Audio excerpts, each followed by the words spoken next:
Hello, my name is Jeff Lovejoy, and I'm a certified business coach with Action Coach. And today I have the pleasure of speaking with Phil Minnis from American Family Insurance. Welcome, Phil. Hey, Jeff, thanks so much for having me. It's always a pleasure. Thank you. I always enjoy spending some time with you. Hey, Phil, how about getting started by telling us a little bit about your business? Hey, well, again, my name is Sorry. Phil Minnis. I'm with the American Family Insurance, primarily, although our agency is multi-line, covers many states, and we actually represent many carriers at this time. We're in our 12th year of agency, and as such, we take care of thousands of families for their home and auto, as well as well over 1,000 businesses and landlords, investors, and stuff that invest here in Georgia and across the Southeast. Wow, you've accomplished quite a bit in 12 years. Congrats. We've had a lot of good partners and a lot of great referral sources. So, So Phil, who is your ideal client? What's the mix, or is it geographic? Is it economic? Is it demographic?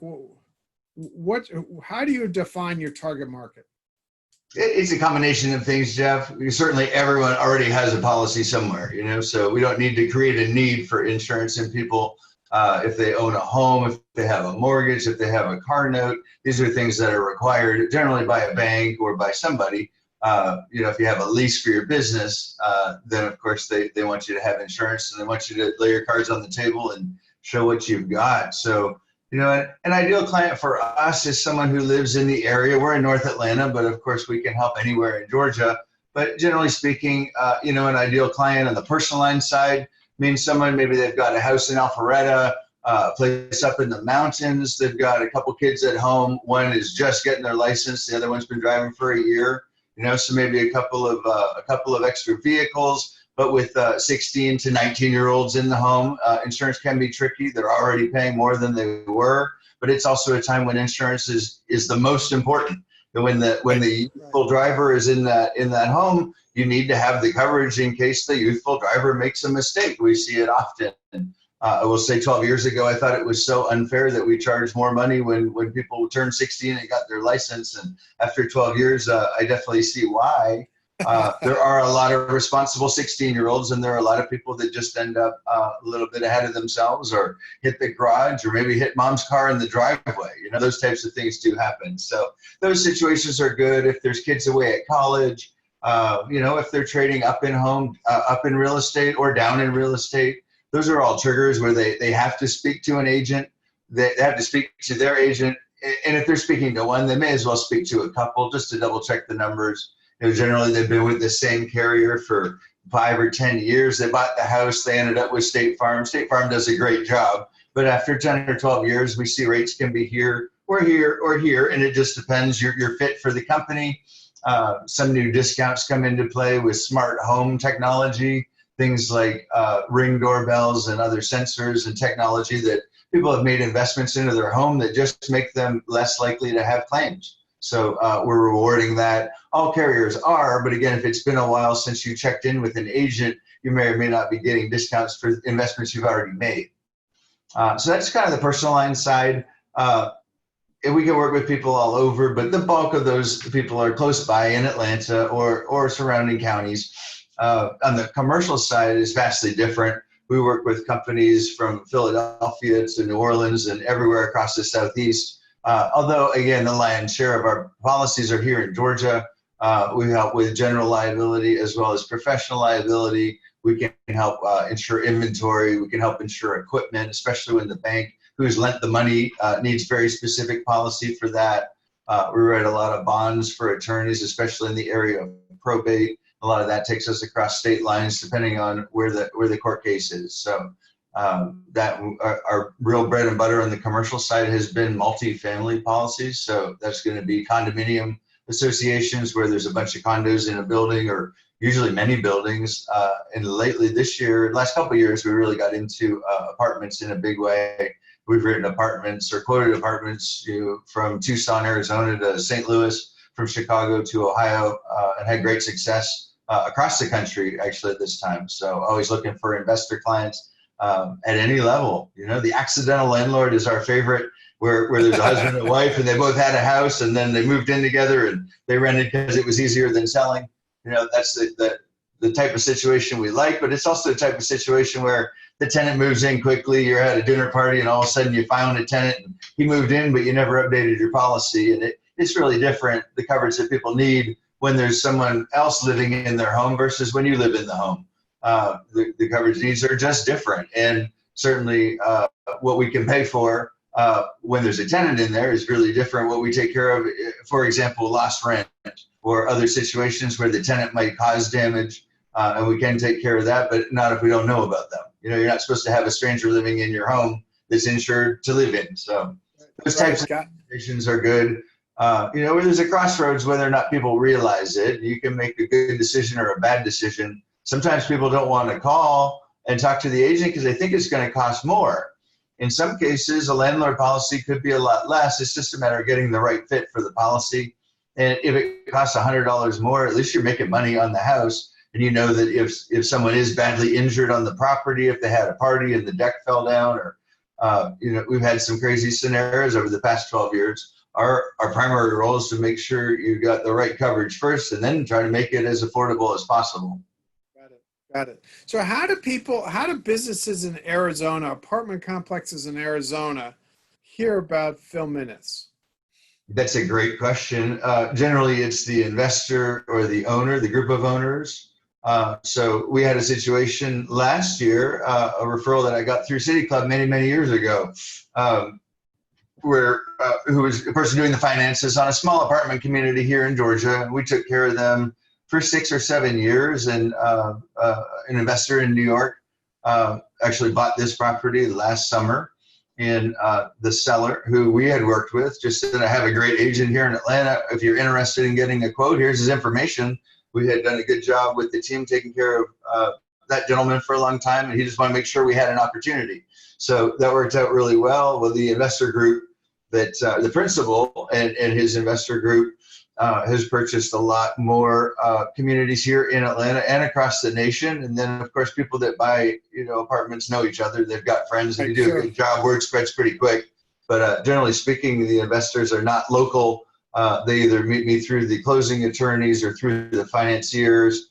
Those are the most likely ways, although we can work direct with just about anybody. Got it. So, Phil, has COVID had much impact on the insurance market and your business in particular? COVID was a shock to all of us, of course. Our team responded in March. I think March 12th was the first day that we actually all took our computers home. We made sure everybody had their printer, their hardware, and the printers and everything. We shut up shop and had to learn how to work remotely, but we kept our team 100% safe. And that was the primary concern. Obviously, nobody wanted their whole office to get sick, and no one really understood what we were dealing with. But from an insurance perspective, it has been interesting. Initially, no one wanted to leave home, so no one drove for a little bit. And then that was the big first announcement that we ended up refunding $50 per vehicle just that first month. And then after that, we've made some additional changes, the net of which was, I want to say it was 10 or 11% of the gross revenue this year that was refunded back through various programs to our policyholders. So that was very significant. And those discounts carry on through December 31st. And we may reassess at that point if things are still a little different. We'll do what we can.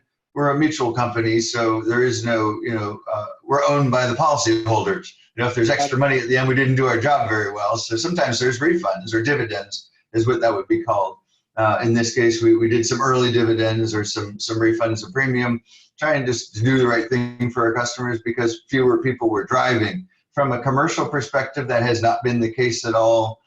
Some other things that have gone on, especially around Atlanta with some rioting and whatnot, has caused some significant damage and affected my agency and many others. A lot of businesses were affected by that. So even if they did have customers through COVID, then sometimes they got into insurance issues.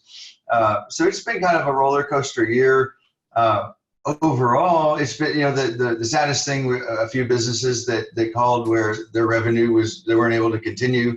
They didn't no longer need any policies. So I'm sure we'll hear back from some of those as they're able to reopen. One, in fact, reopened this week. So we all celebrated on a team call. Good. Yeah. that the hair salon was back open and they needed their policies again. We all celebrated. But on average, we have lost a handful of good, long-term, long-standing customers who are very loyal. That always hurts, but if and when they're ready to bounce back, we'll be ready for them. On a personal line side, I feel like American Family, who we sell, 95% of the personal lines we sell is through MPAM. They've done a really good job responding to just the crises, and people are really sensitive. Many people have lost their jobs, so they've been super flexible in terms of payment plans. People have to call the company directly, so they don't want their agents and the people that work with me coming up with payment plans. That's all worked out by corporate, so we're not involved. If you don't live up to your payment plan and your insurance gets turned off, it's not our fault. But I do know that we have been very lenient, especially with job loss situations. People still need their car, and you need insurance to drive legally. So I've been really proud to work for American Family and for some of the situations they've allowed for customers who deserved it. And people, of course, are on payback plans, and we'll just work it out.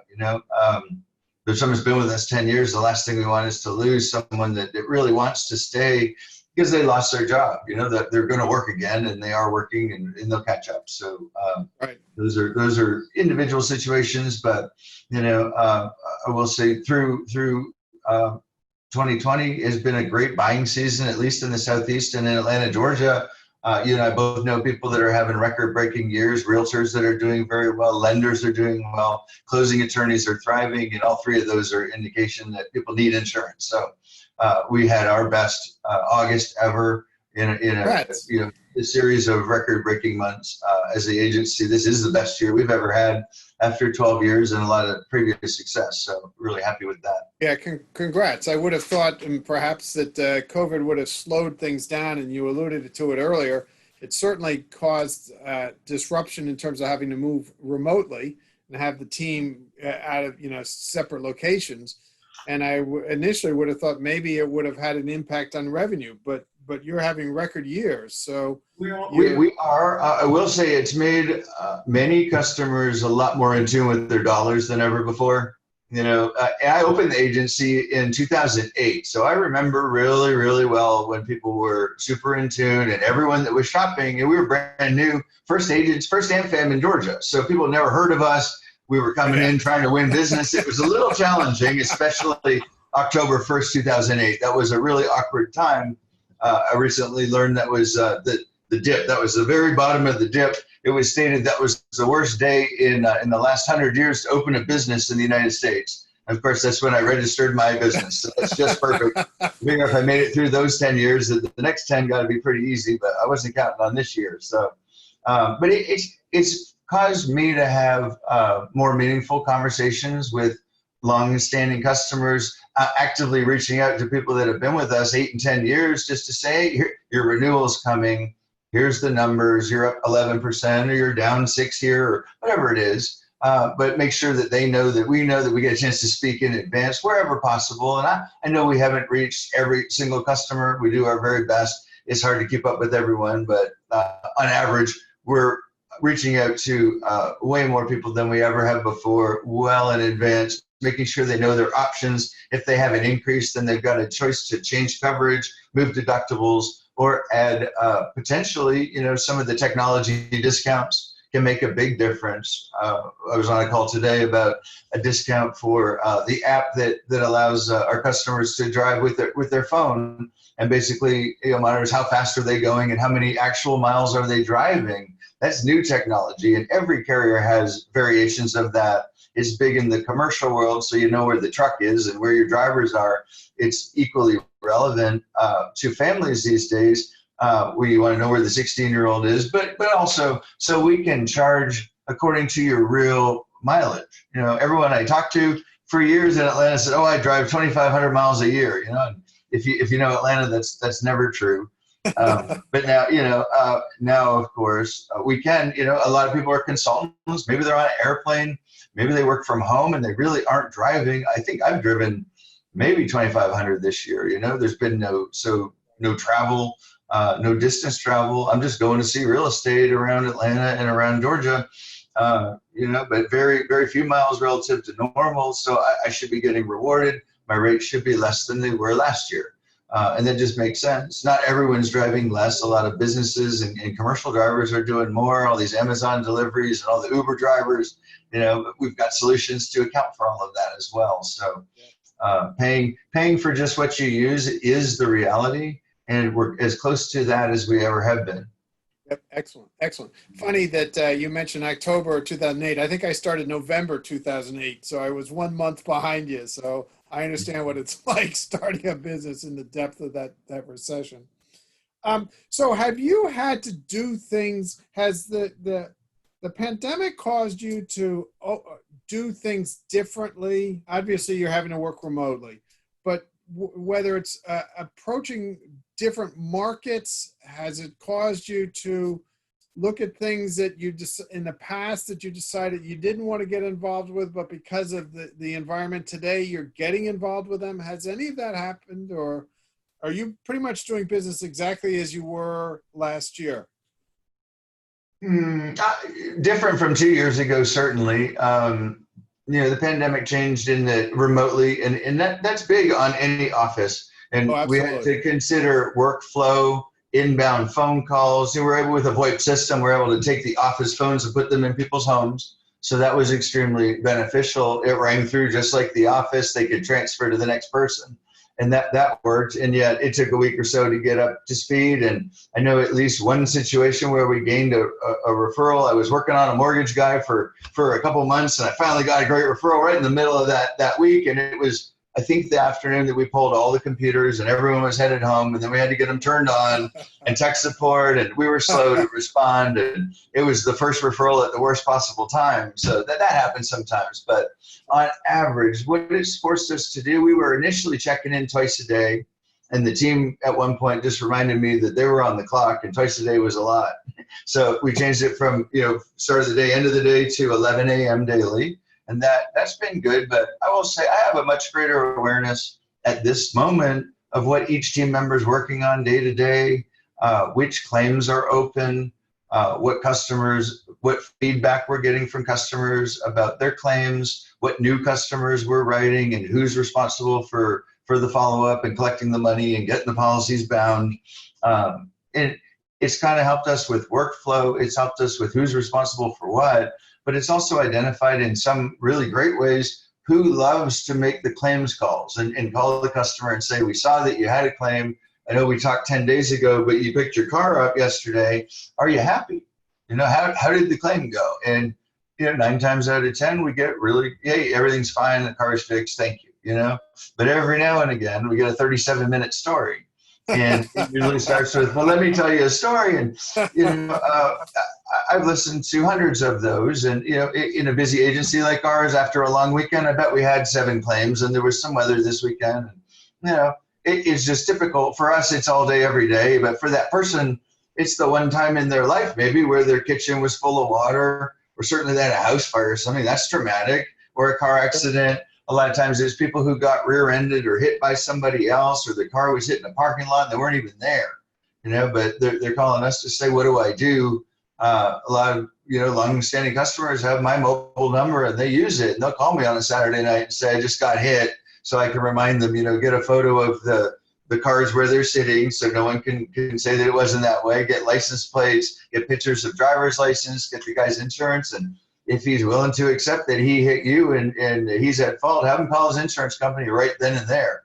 That's tremendously valuable.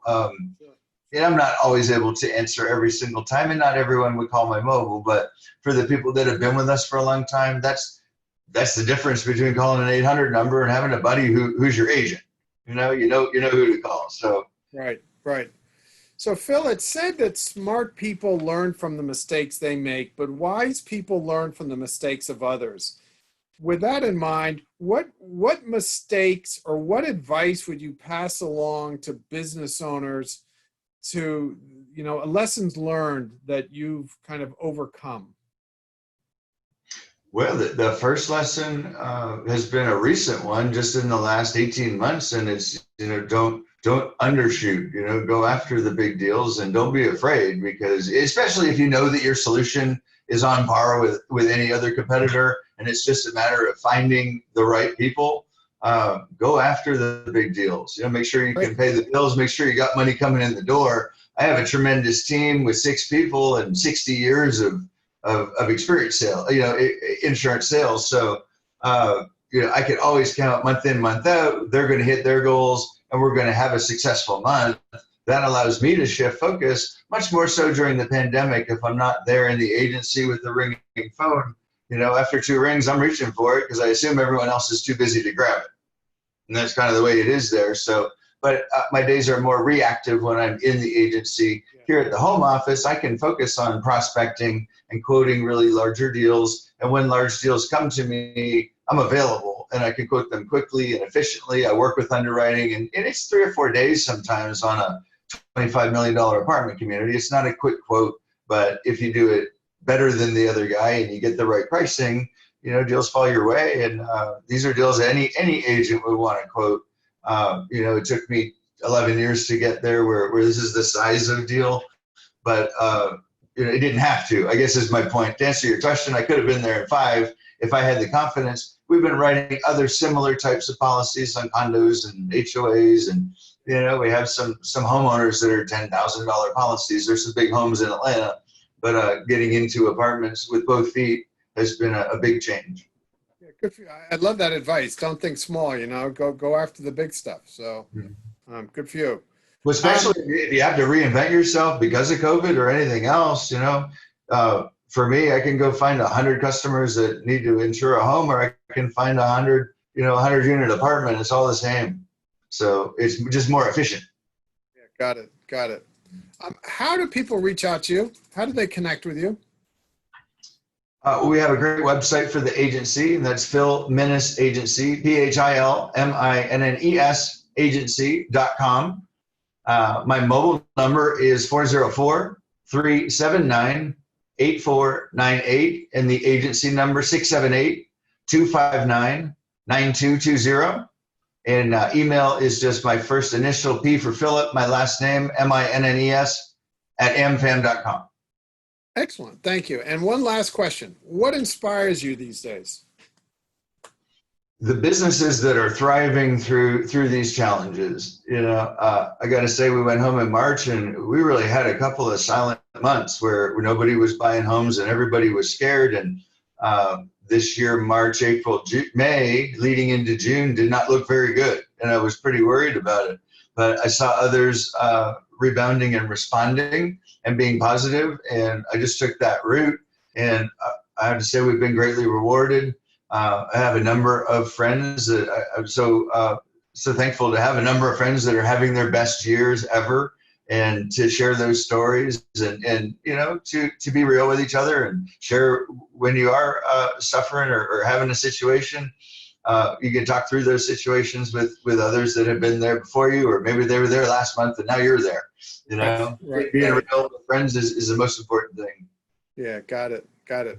Well, thanks so much for your time today, Phil. It's been great. It's been very inspiring, and I love the way you're hitting on all cylinders, and you're having record year. And congrats, and it shows the hard work you've put in. So, well done. Thank you for the talk. Thanks very much.